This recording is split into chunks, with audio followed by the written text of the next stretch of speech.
In the headlines, Tinubu picks 100 million naira APC presidential forms as 2 disqualified PDP aspirants forfeit 40 million naira. Operation Safe Haven say gunmen killed 2 locals, 1 soldier in Plateau State. Insurgents, terrorists killed in Sambisa forest. And on the foreign scene, Israeli forces kill Palestinian-Israeli guard in Al-Aqsa Mosque raid. Hello and welcome to Trust News Update. I'm Darshan Hussaina Usman.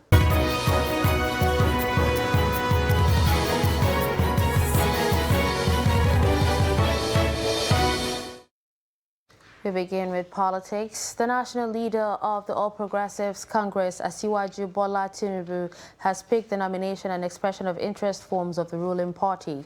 The presidential aspirant picked up the 100 million naira forms in Abuja on Friday afternoon. Loyalists of the APC national leader picked up the forms on his behalf as Tinubu is currently on pilgrimage to Saudi Arabia. Although the ruling party has not zoned its presidency, most of those in the race are from the south.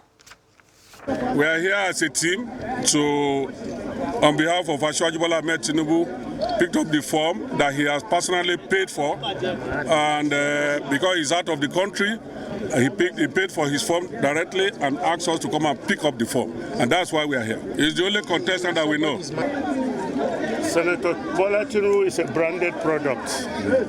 Every Nigerian knows that he is the man to beat. And I can assure you that the presidency of Nigeria come 29th May 2023 is for Bola Ahmed Tinubu to lose. If we are not sure we have chance to win this election, we will not waste our 100 million naira. Everybody is free to buy a form. If he has the 100 million naira, it's for him. The choice is his own, if he has the money. But as far as we are concerned, we are only fulfilling the constitutional requirement of campaigning and going to election. We don't as yet foresee any opposition in the contest ahead. We are happy because we know this is the beginning of a new Nigeria. We know the man Asiwaju Bola Ahmed Tinubu is a man that has been tested and trusted. And I want to use this opportunity to encourage women that this is our time, it's our season. We know that Asiwaju is someone that believes in women. He believes in the empowerment of women. He believes in the ability and capabilities of women. Screening of presidential aspirants under the platform of the major opposition party, the People's Democratic Party, is underway at Legacy House in Abuja, Nigeria's capital. Amongst those cleared by the screening committee so far are former Vice President Atiku Abubakar, Rivers State Governor Nyesom Wike, former Ekiti State Governor Ayodele Fayose, former Senate President Anyim Pius Anyim, and media mogul Dele Momodu, amongst others. The aspirants are happy with the screening committee, who they say have conducted a thorough, transparent and fair engagement. The odd thing is that all contestants seem optimistic about their chances ahead of the party's primary scheduled for the 28th and 29th of May. Trust TV's Shafiu Suleiman reports. One after the other, contestants for the 2023 presidential ticket arrived Legacy House, ready to face the Senator David Marks screening panel. Moments later, they are out to share their experience with journalists. One thing is clear, they are happy with the exercise.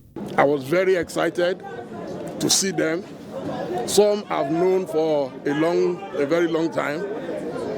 They checked the originals of the documents, and when they were satisfied, they said, take a bow. What do we do to put Nigerians out of poverty and create a future for teeming unemployed youths of Nigeria? How come a great nation like Nigeria is not doing well? Simple, changing from consumption to production. The funny thing is that they all fancy their chances, but they have questions to answer, ranging from defection rumors, the collapsed consensus arrangement, or withdrawal from the race. I'm here. Do I look like someone that will do that? Thank you. I have told Nigerians, I'm a man of my own words, that I will not be contesting alongside with Jonathan, and I had gotten his own go ahead for before I came to this level. I have gone very far. I have gotten, you have just said, a consensus status from my section of the country. Consensus is dead and buried. The four of us agreed amongst ourselves that despite our very best efforts, it wasn't going to work. The timetable is short. We are going to the primaries on the 28th and 29th of May. And therefore it is critical for each one of us to actually work independently in order to prosecute our campaigns and our agenda. All these gladiators scale yet another hurdle in their quest to clinch the PDP's presidential ticket. They now must rely on their ability to market themselves to delegates at the party primaries. The D-Day is between 28th and 29th of May. Then they will know whether their dreams will live on or lie shattered at the whims of the delegates. Shapir Suleiman, Trust TV News, Abuja. Meanwhile, the People's Democratic Party's Presidential Screening Committee has disqualified 2 of its aspirants. Chairman of the committee, Senator David Mark, announced this on Friday after the committee concluded its screening of the party's 17 aspirants. Senator Mark did not disclose the identity of the disqualified candidates. He said they did not meet up with the requirements for the position they were contesting for. National Chairman of the All Progressives Congress, Senator Abdullahi Adamu, says his party does not regret charging the exorbitant fees on its expression of interest and nomination forms for its political contenders.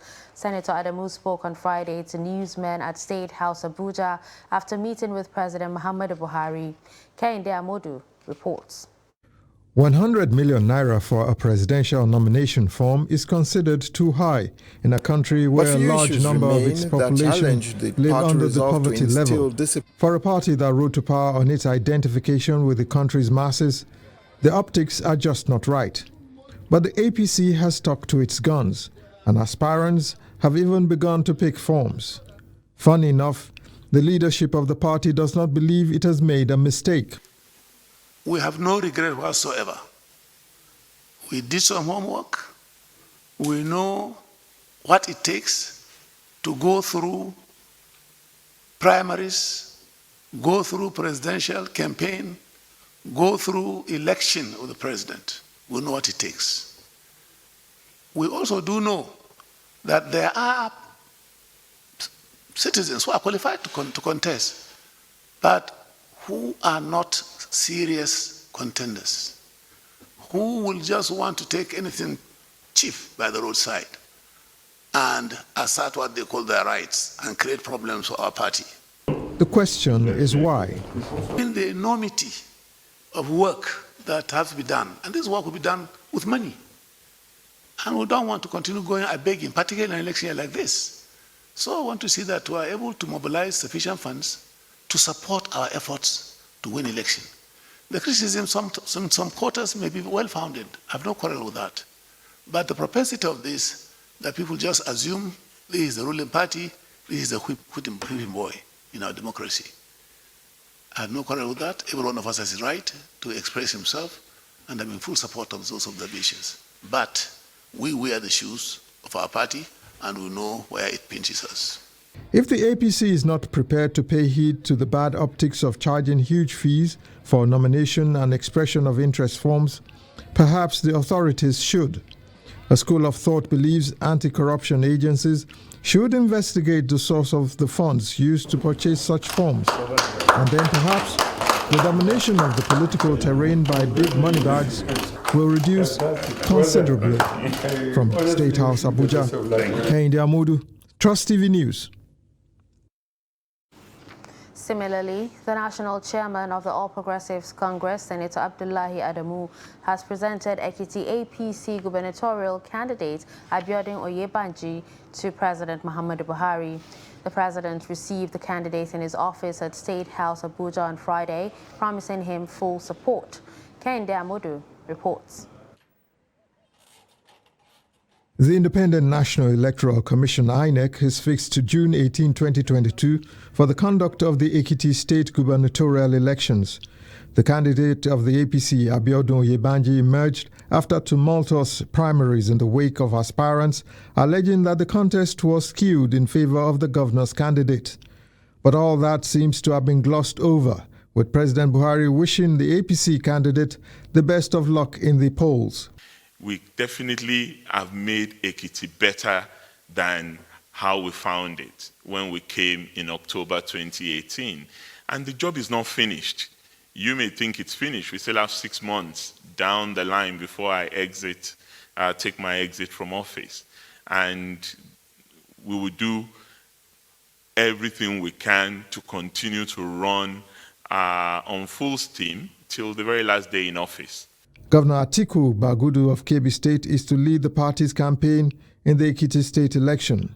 He agrees with Ekiti State Governor Kayode Fayemi that the APC candidate who has been involved in governance in the state in the past 20 years is qualified to be the party's flag bearer. I've worked with Governor Fayemi for 7 years.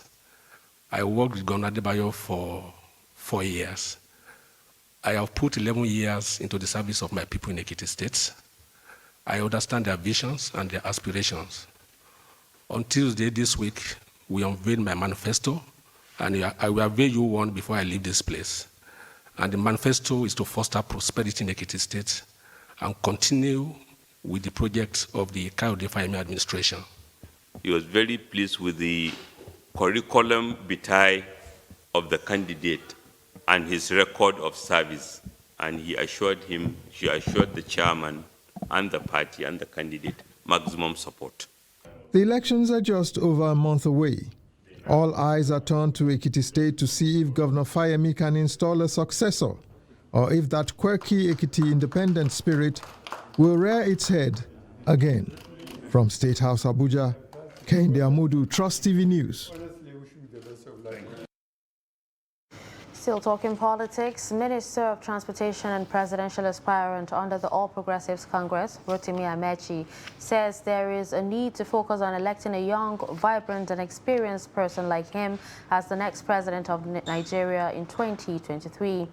Amechi made this declaration while speaking in Lagos State during his consultation visit to Governor Babajide Sanwo-Olu at the State House in Marina. Amechi and his entourage were also at the palace of the Oba of Lagos, Rilwan Akiolu, where the monarch prayed for him and the nation. I have come to talk to your conscience because this is about Nigeria. It's not about my father, it's not about my brother, it's about the nation.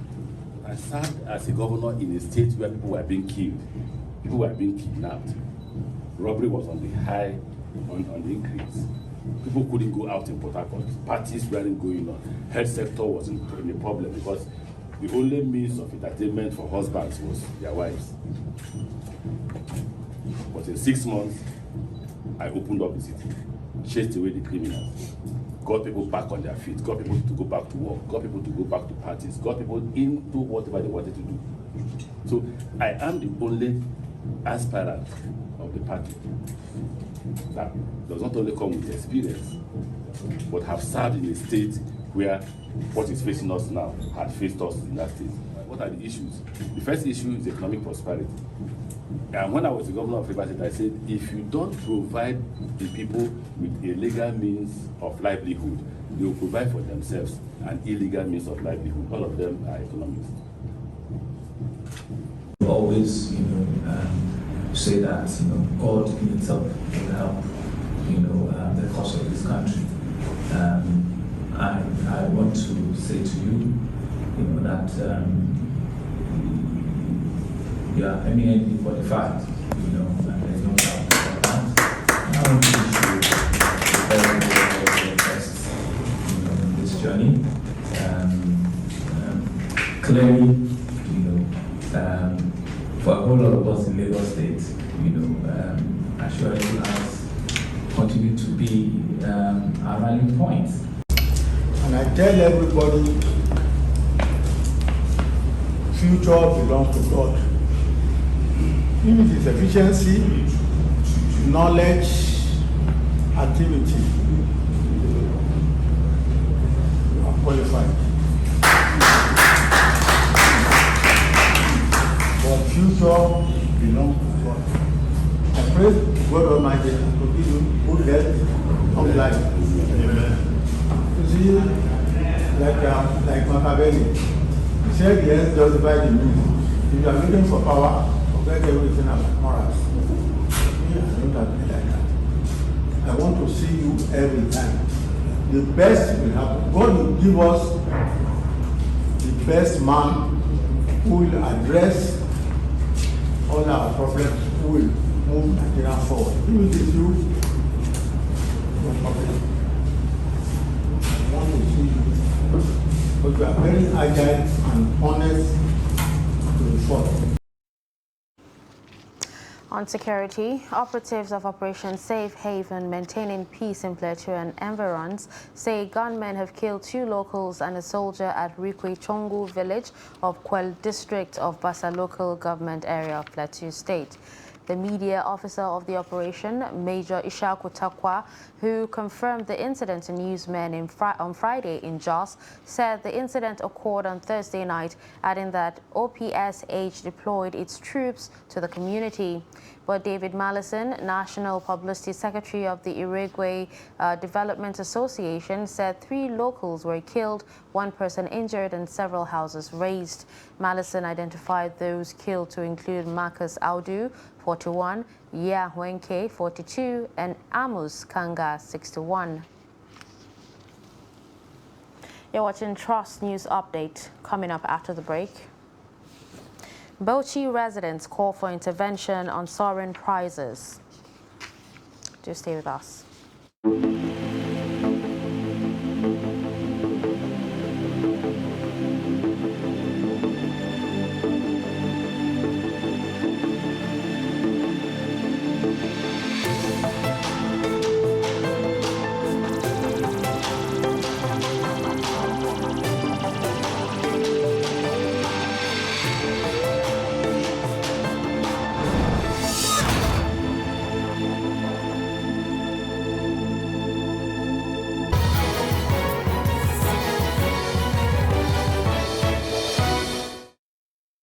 Welcome back and thanks for staying.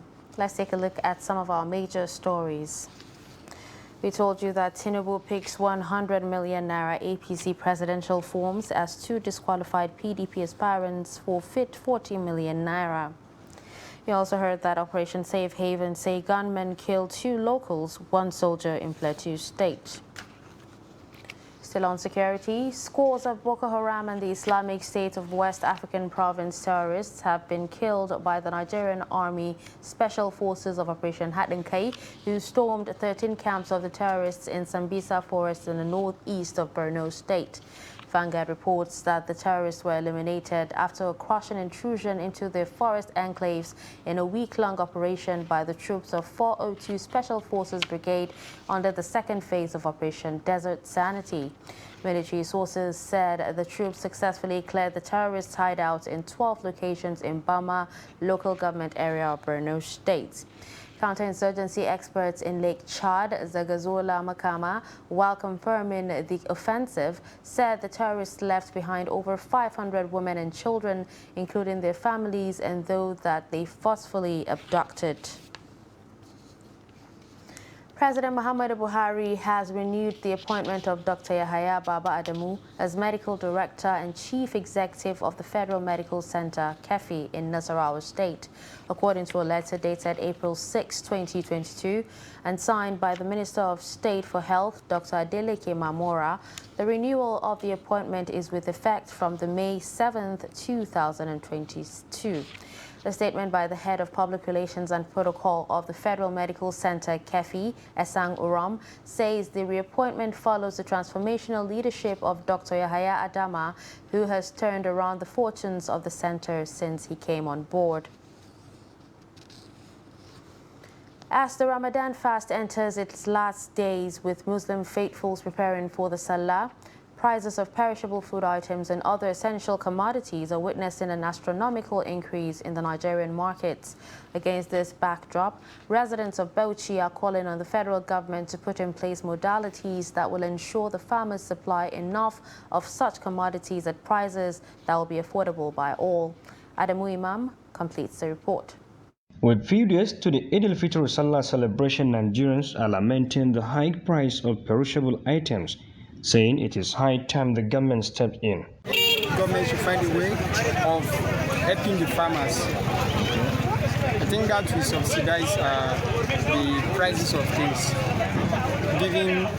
finding programs that can actually boost agricultural products. I think that can easily reduce the prices of things. Maybe when farmers that are producing things locally are having access to loans. Oyeleye is hoping to see the price of commodities in Nigeria come down to ensure that those hoping to join the Salah celebration with limited resources are not left out. You can see that there is increment in prices of things. Something that is very that is of concern to everyone, because things you can get for like 200 naira before, now you can be thinking 300 naira, 350. If you go to get spaghetti, I think years back, last year, spaghetti goes for 200 to 50, but now to get a good one you need 400, 450.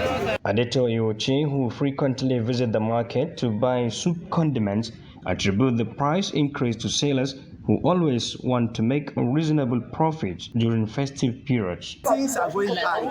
We pray that God Almighty Allah help the market to be sustainable, that it will be affordable for everybody to afford it, so that it will not be for only the rich. The marketers, on their part, says the situation is a natural phenomenon that comes with festivities around the country. Adam Imam, Trust TV News. As food inflation continues to bite hard, many are worried not just about the real cost of food, but the cost of preparing the food itself. In this report, Chamunda Beng x-rays the cost of preparing food as a burden on the shoulders of food vendors as they strive towards profitability. The report. With food items on a constant rise, the prospects of small-scale vendors making significant profit in their businesses is greatly diminished, as this does not only affect their purchasing power, but also that of their customers. The business is very, very affected because everything is expensive, not like before. So there's no gain now in anything we are doing. We are just coming out not to sit at home, if not. Now there's nothing in this our business again, but we thank God we are just coming out. Everything is so high in market. All the things they put price, we can't enjoy the restaurants again, because the reason that we come out is that there is nothing we can do. Just to see our daily bread, or sometimes maybe our children need granite, we'll be able to buy some small things. After I say finish, I will not see the income. I will not make profits on it. The whole money will not enter expenses again. When I say it will enter expenses, look at pure water now. We are buying pure water 250. A bag of pure water 250. How much profit will you make there? And you give customer free water when they eat finish. All this thing is, in fact, we don't understand. We are not happy the way things are moving. Many Nigerians have called on the government to act on the issue of food inflation as they struggle to afford food items. Economist Dr. Aliyu Audu speaks on possible solutions. Well, the president, I recall, did release some grains a while ago, but more needs to be done. We need to give subsidies to farmers. We need to support farmers, and through the Bank of Agriculture and the Central Bank, and ease the burden on farmers. If you produce in excess, the government should buy over your excess. Government can intervene by price guarantee so that farmers are assured of making a profit from their produce. The long-term solution, if you're looking at long-term solution, is us to become food independent. Is us to get rid of security situation in this country. Now we have a food import bill, the last time I checked, of $5 billion.